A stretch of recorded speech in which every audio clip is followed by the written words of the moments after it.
Ada kembali di Anyus Malam, pemirsa. Pemerintah buka suara perihal nama Menteri Koperasi Budi Aris Setiadi yang terseret dalam persidangan kasus mafia akses judi online di Indonesia. Kepala Kantor Komunikasi Kepresidenan menyebut pemerintah menghormati proses hukum yang berjalan dan tak akan mengintervensi.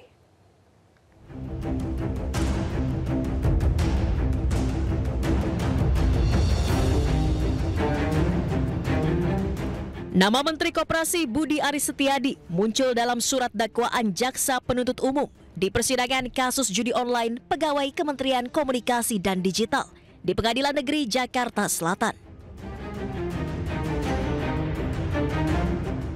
Budi Ari diduga menerima sebesar 50% dari keseluruhan uang setoran ribuan pengelola situs judi online yang dijaga kementerian agar tidak diblokir. Menanggapi hal ini, Kepala Kantor Komunikasi Kepresidenan RI Hasan Nasbi menyebut pemerintah menghormati proses hukum yang tengah berjalan dan tidak akan mengintervensi. Publik diminta bersabar dan menanti putusan pengadilan yang sah.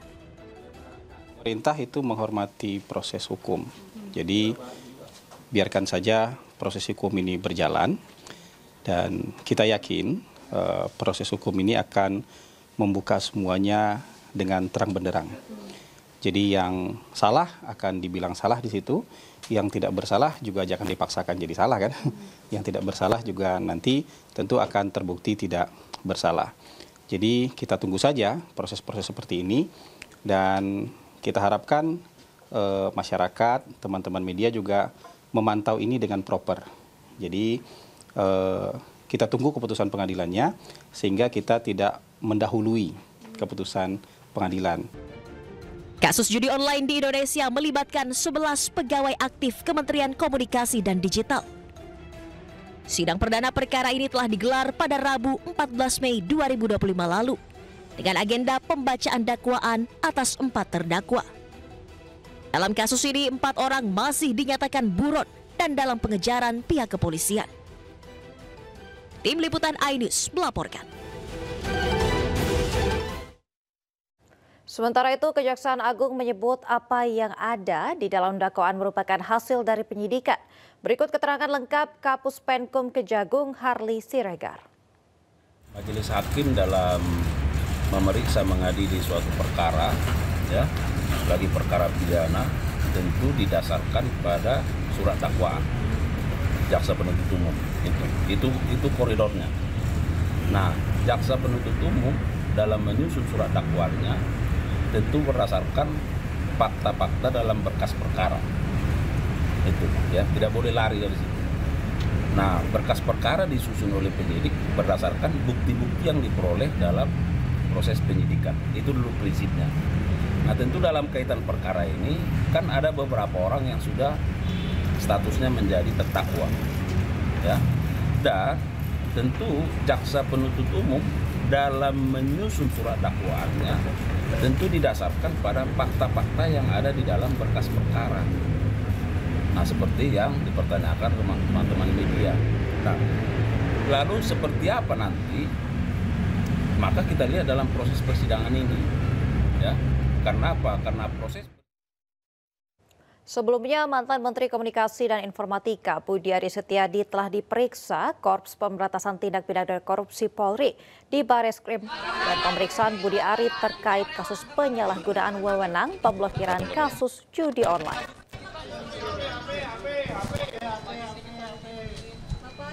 Pada Kamis 19 Desember 2024, Budi Ari pernah diperiksa Bareskrim Mabes Polri terkait judi online. Namun ia enggan menjawab terkait berapa pertanyaan yang diajukan penyidik kepadanya. Budi mengatakan ia wajib membantu polisi dalam pemberantasan kasus judi online di lingkungan Kementerian Komunikasi dan Digital. Bapak, satu lagi akan ada di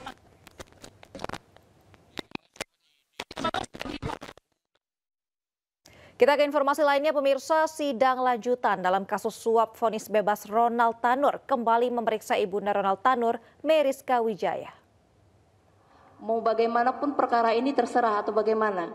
Saya tidak mengerti hukum, jadi saya juga mau nanya juga. Ibu Ronald Tanur, Meriska Wijaya, sempat menangis saat diperiksa di persidangan dan menyebut dirinya hanya terseret akibat Lisa Rahmat, yang merupakan pengacara anaknya, diduga memberikan suap agar Ronald Tanur mendapat vonis bebas. Dalam perkara dugaan kasus suap, vonis bebas Ronald Tanur, ketiga terdakwa yang terlibat kembali jalani sidang lanjutan di Pengadilan Negeri Jakarta Pusat. Ketiga terdakwa ini yaitu Zarof Richard yang merupakan mantan pejabat Mahkamah Agung, Meriska Wijaya, Ibu Ronald Tanur, dan Lisa Rahmat, pengacara Ronald Tanur yang diperiksa secara terpisah. Terdakwa sebagai latar belakang pengusaha ya terhadap nilai kontrak yang saudara tanda tangani ya dengan Lisa sebagai kuasa berapa tadi 1,5 atau 2,5? 1,5 M. Menurut terdakwa itu sudah pantas nilainya atau terlalu murah atau terlalu mahal? Saya sempat bertanya ke teman-teman saya, kata teman saya memang segitu harganya. Jadi saya juga nggak pernah pakai pengacara, jadi saya pikir ya sudahlah, nggak apa-apa, memang segitu harganya. Oke, itu untuk tingkat pertama saja atau sampai ke tingkat selanjutnya? Misalnya banding, kasasi jika tidak, waktu itu Lisa cuma bilang sampai selesai, sampai inkra. Merasa bersalah atau tidak dalam kasus ini? Saya tidak bersalah karena saya tidak pernah melakukan apa-apa, Yang Mulia. Jadi saudara tidak merasa bersalah? Tidak, saya tidak melakukan apa-apa.